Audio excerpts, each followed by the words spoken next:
pesar de las dificultades económicas, el Club Voleibol Zaragoza volverá a competir esta temporada en la máxima categoría del vóley nacional. Esta tarde ha presentado a su plantilla, más aragonesa que nunca.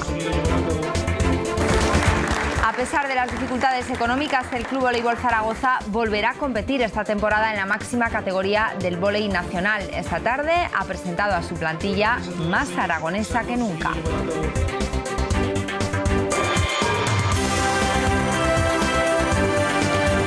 No lo han tenido fácil, pero esta tarde se ha presentado el Club Voleibol Zaragoza. Incógnita hasta los últimos días, el equipo zaragozano ha conseguido salir en esta Superliga. Aunque la competición ya ha comenzado, la plantilla todavía está incompleta y se esperan que la plantilla se complete en los próximos días.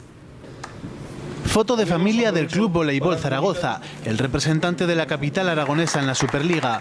Combinación de gente joven con otros jugadores con mucha experiencia. Con la licencia federativa sellada sobre la bocina, el objetivo estará en la permanencia. Haber conseguido salir, pues ya es todo un éxito para nosotros. Hacer un equipo que en estos momentos todavía no está formado y que en una segunda vuelta podamos intentar recuperar lo que no vamos a conseguir en la primera, pues porque hemos comenzado muy tarde, claro.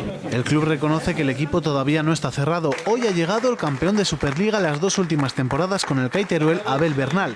El jugador completa la posición de central y da un salto de calidad a la plantilla.